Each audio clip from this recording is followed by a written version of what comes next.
Episode 4, Malam Terakhir. Rahman dituduh membunuh seorang pekerja tapak binaan. Tuduhan itu berat, tetapi bukti tidak cukup. Selepas beberapa bulan di penjara, dia akhirnya dilepaskan. Pengalaman itu meninggalkan kesan mendalam kepadanya. Namun peliknya, Rahman tidak lagi takut pada polis atau penjara. "Penjara bukan apa-apa, Din," katanya sambil ketawa hambar. "Aku udah rasa, kalau masuk lagi pun, aku boleh tahan. Sebab lepas tu boleh bebas semula." Din menepuk bahunya dengan senyum sinis. "Baguslah, kalau kau rasa macam tu, kau patut ikut aku jadi pengedar dadah. Kau nak join? Kerja mudah, duit banyak, dan stok sentiasa ada." Rahman terdiam, tetapi akhirnya mengangguk. Bayaran lumayan, dadah percuma, dan peluang untuk hidup senang. Sesuatu yang dia tidak pernah rasa sejak kecil. Tanpa dia tahu bahwa mengedar dadah adalah jenayah serius di Malaysia. Hidup mewah sementara. Sejak mengikuti Din mengedar dadah, hari-hari Rahman mula berubah. Dahulu dia tidak mampu makan nasi berlauk ayam, daging, dan ikan.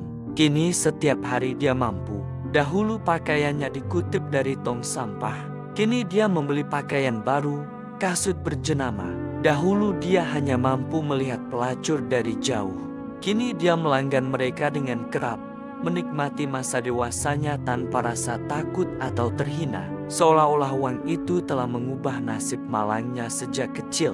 Tetapi malangnya, nikmat itu hanyalah sementara. Perangkap polis menyamar. Suatu malam, Rahman terdengar kabar ada seorang pelacur baru tiba di kawasan itu. Namanya Sophie. Rasa bosan dengan wajah lama membuatkan Rahman teruja.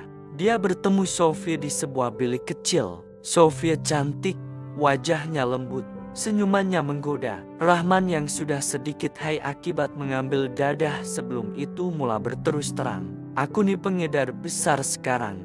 Duit aku banyak. Kau kalau nak, aku boleh jadikan kau pelacur tetap. Bayaran lumayan. Kau tak perlu cari pelanggan lain." Sophia tersenyum, tetapi matanya tajam.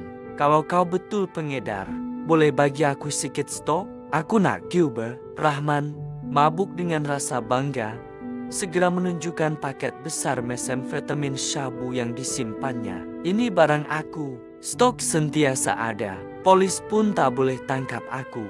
Namun, malam itu adalah malam terakhir Rahman bebas. Sophia sebenarnya seorang polis menyamar. Sebaik sahaja Rahman menyerahkan paket itu, pintu bilik dipecahkan. Polis menyerbu, menahan Rahman dengan tangan bergari. Hukuman dan penyesalan. Di mahkamah, Rahman didakwa atas kesalahan mengedar dadah melebihi 50 gram mesamfetamin. Satu kesalahan yang membawa hukuman gantung sampai mati. Rahman terdiam, wajahnya pucat. Selama ini dia pikir dia boleh terlepas karena sudah biasa keluar masuk penjara. Tetapi kali ini, bukti terlalu jelas. Di penjara, Rahman mendapat tahu sesuatu yang lebih menghancurkan. Dia disahkan HIV positif. Dadah dan hubungan tanpa perlindungan telah merosakkan tubuhnya. Malam-malamnya kini dipenuhi penyesalan. Dia teringat kotak lusuh tempat dia tidur, roti basi yang dikongsi bersama Din, senyuman Laila di bawah jambatan. Semua itu berputar dalam kepalanya, bercampur dengan wajah Sophia yang menjadi perangkap terakhirnya. Ruang akhir, nasib Rahman. Seorang peguam muda, Farah, datang menemuinya. "Encik Rahman, kes ini berat. Hukuman gantung itu mandatori, tapi saya akan Cuba. Ada ruang untuk kerayuan. Mungkin Encik Rahman boleh dapat hukuman penjara seumur hidup." Rahman menatap Farah dengan mata kosong. "Kalau aku ke tali gantung, biarlah. Hidup aku dah lama mati. Tapi kalau aku hidup, mungkin orang boleh belajar dari kisah aku." Farah menutup file, matanya berkaca sambil berkata, "Semuanya bergantung pada mahkamah. Sama ada Encik Rahman ke tali gantung atau seumur hidup di penjara, saya akan Cuba." Rahman tersenyum pahit. "Aku dulu budak hantu, hidup tapi tak wujud. Kalau aku mati pun, mungkin baru orang nampak aku." Cerita Rahman berakhir di bilik penjara. menunggu keputusan rayuan.